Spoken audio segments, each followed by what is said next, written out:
I want to start off this video by saying that this is in no way a discussion about the ethics of AI. There is a whole lot out there on the internet that you can read or watch, made by people who are a lot more knowledgeable than me on the subject. Do I feel that generative AI is affecting artists like myself and affecting the integrity of art that we see online? 100%. Is it affecting people's creativity? Is it affecting the environment? For sure. I hope not to belittle anyone who might be using AI, but instead maybe to inspire or encourage those people to make their own art without generating it through AI. So why am I making this video? When I first started posting my more creative photo shoots, generative AI did not exist yet, so there was nobody questioning the integrity of my work. Now, anytime I post a photo, there is going to be at least a few people in the comments accusing me of using AI to make them. Of course, this isn't true.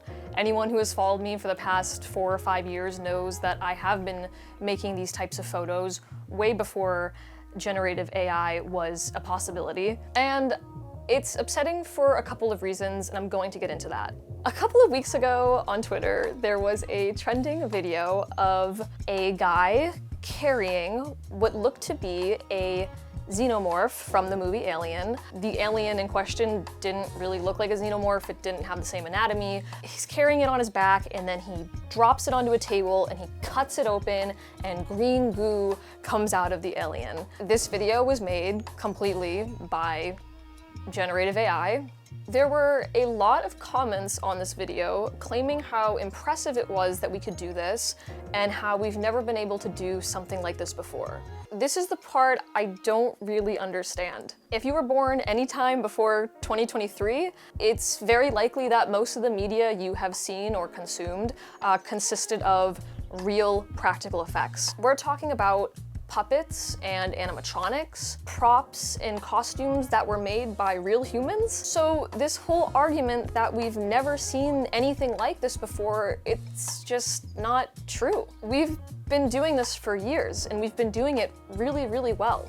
This video of the alien wouldn't even exist if it weren't for the people who made the real props and made the real costumes 45 years ago. What we understand about AI is that it is creating things and learning off things that already exist. So this alien video isn't impressive at all. To get back to my original point, why do these comments bother me? If I know my work is real, and there's plenty of proof of it that exists, I do time lapses, I do behind the scene photos, why does it bother me?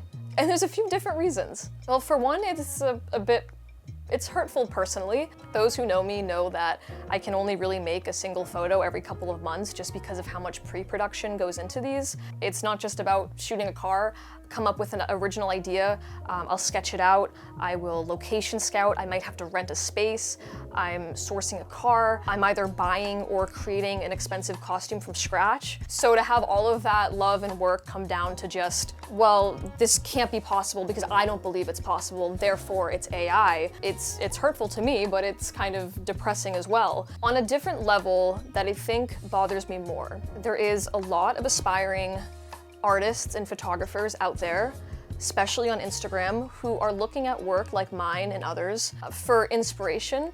And if that aspiring person sees a comment like this, they see me being accused of using AI, now that aspiring artist might not believe that they can make something that good.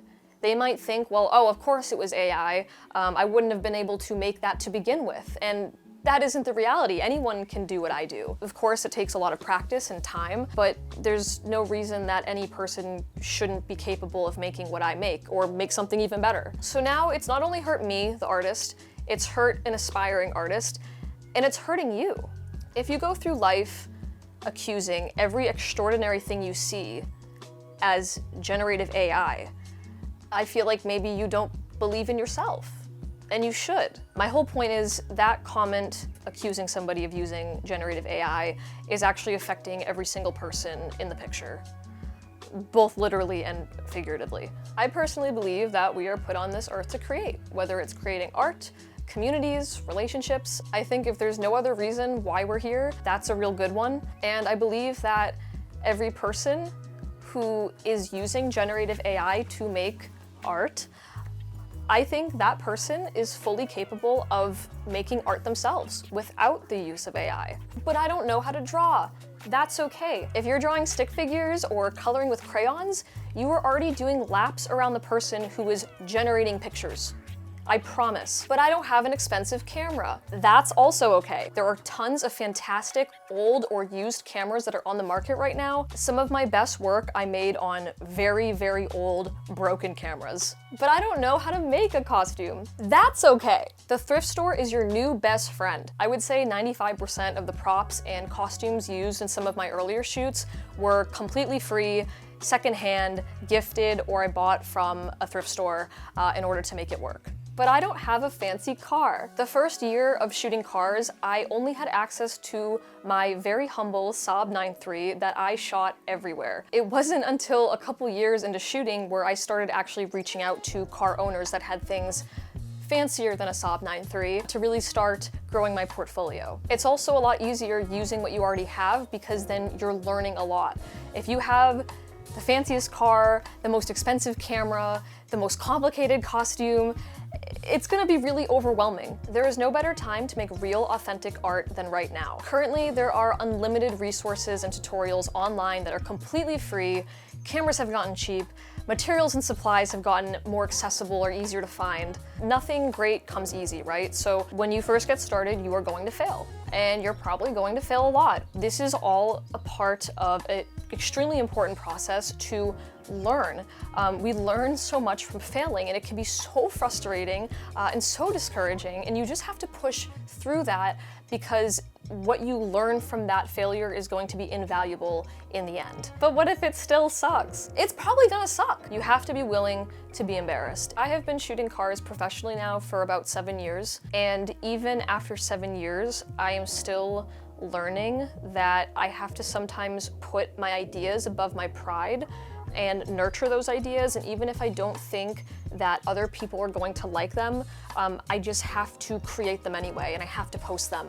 And through these ideas that I thought were bad or that nobody else would like, people did like them, and there was a positive reaction. We're kind of in this weird era right now where everything is like cringe or not cool, or embarrassing, and this is so terrible to creativity. It's not cringe to try and create things, and the next level of that, of putting it out there to the world, you should be proud of that. The secret to all of this is to find a subject that you really, really, really love and to create the hell out of it, whether it's photographing cars, whether it's drawing, whether it's prop making. You just have to find something you really, really love and focus on that. And through that, you will learn so much. Your muse can be your inner child. It can be your favorite movies. It can be your favorite type of animal. Whatever it might be, find that thing and dedicate your art to it. The intent of this video is not to shame anyone or put anyone down who is currently using generative AI to make art. It is to hopefully encourage or inspire these people to get out there and to try and make their own real authentic art. As someone who has a little bit of experience with photography or art or making sets or designing things, I'm always more than happy to help anyone who is looking for guidance or wisdom on how to get started. Hopefully it's helpful to someone. So thank you for watching.